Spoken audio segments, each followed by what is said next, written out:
What if I told you there was a way to make Styanax both arguably more fun than he normally is, and still effective even without the use of his ult? It's not the most revolutionary idea ever, but today I'm showing you a build that I guarantee you probably haven't seen before, at least to this extent with the synergies we have. And I've got two versions of it. One is going to be catering towards players that like slam builds and also have access to the Kodomayer, whilst another one doesn't include slam builds if you're not into that, but can pump out some very similar damage numbers. In today's video, we're covering Styanax once again this year, but instead of going with a viral javelin setup, we are removing his most iconic ability and instead focusing on an insane synergy between his passive, his grouping augment, and some specific weapon combos. Let's get stuck in. Starting off, I want to talk about Styanax's weird passive. I feel like without a doubt he has one of the most unknown passives in the game. Like, you ask the average player, even people that maybe have played Styanax a decent amount, they probably don't even know what his passive is. I certainly didn't know what it was, and that's because it doesn't really synergize with his kit too well. He gains critical chance for his weapons the higher his shield value is. We will be utilizing this passive effectively today, but for most builds it's not really useful because Styanax's fourth ability is so strong and it doesn't crit,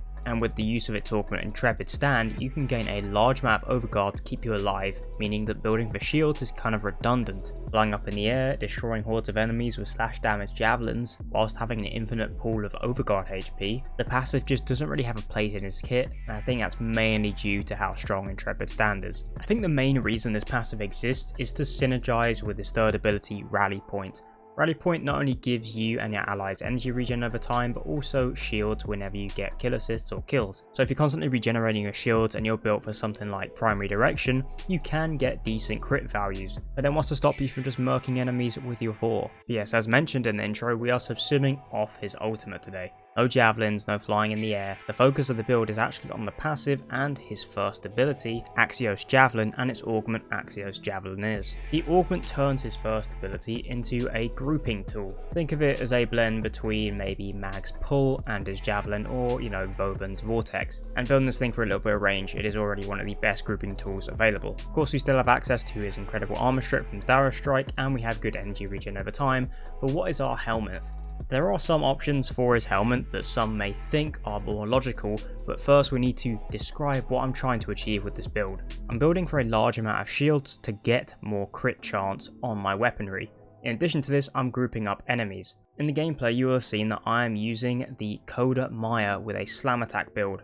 If you're unfamiliar with this weapon, it's very new. The Maya has the ability to proc Toxin on its heavy attack slams. It also makes enemies float up in the air, meaning you can make use of melee afflictions. So building this thing for status and a little bit of a blend of crit means that we can nuke enemies instantly with those heavy attack slams, and also make use of the crit multipliers because of the crit bonus we're getting from Styanax's passive. You don't have to build the Kodomayer for crit due to this synergy. And we can kill more enemies with those slam attacks by grouping up enemies with the one and its augment. So then moving on to our helmet, how are we pushing this further? I've chosen to go with Elementl Ward as my subsume, and this is for two separate builds. And if we look at what Elementl Ward does, you're probably wondering why the hell is it being included in this build, because it has a multitude of uses, but all of them are pretty niche and uncomparable to some others. For example, when you change your energy color, if you go for a blue energy color, your ability will deal electric damage, shocking enemies that touch your shields, but you'll also boost your overall shield value. Toxin will increase your reload and swap speed and generate a toxin aura around you. Heat will give you a heat aura around you and increase your maximum HP,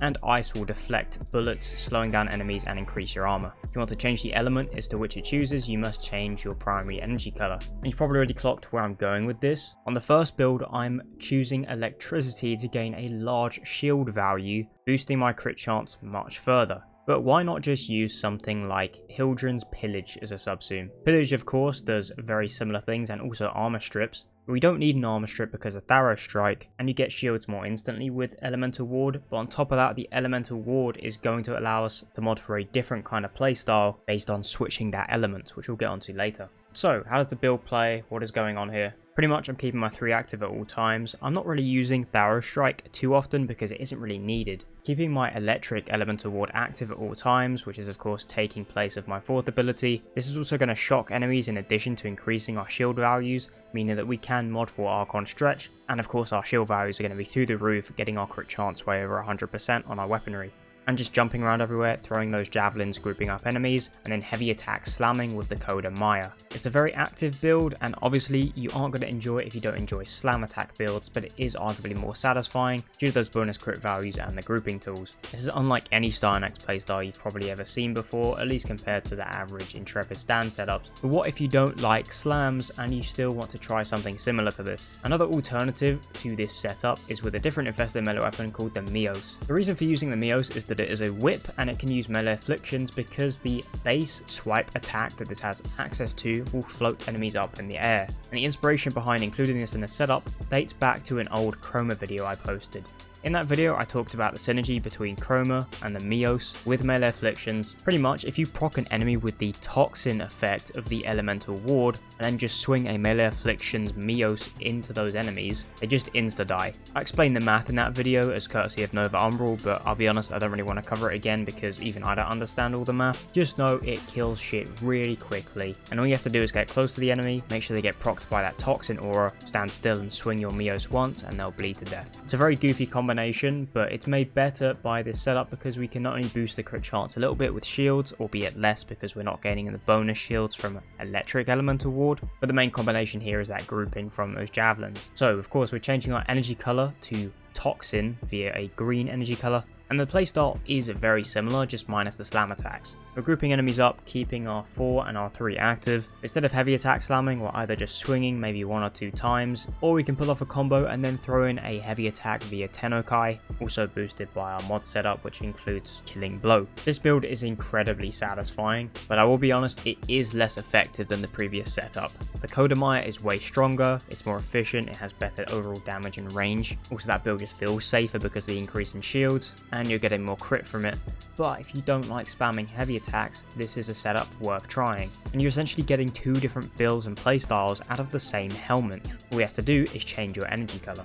And of course, in regards to other things we're using such as focus schools and companions, in both builds I am using the Panzervolpifiler to spread viral, and then from my focus schools in the first build I am using Madurai for bonus strength and casting speed, mainly because we're spamming heavy attacks with galvanized reflex, so we're going to be staying at 5 times combo count permanently. But then with the Mio setup we want to keep our melee combo count up, so I'm using Naramon. And that about does it for my new unique Styanax build. This is a Warframe I always wish to use more, but I personally do get a little bit bored of spamming his ult. And it feels good to be able to share a bit more of an interesting build with you guys, because it's so often that I want to show some really powerful setup, but it isn't too creative. So I hope you guys enjoyed this setup, and be sure to give it a shot. I appreciate all the support on the videos. Be sure to like and subscribe if you enjoyed. If not, then no worries, and I'll see you guys in the next video. Take care.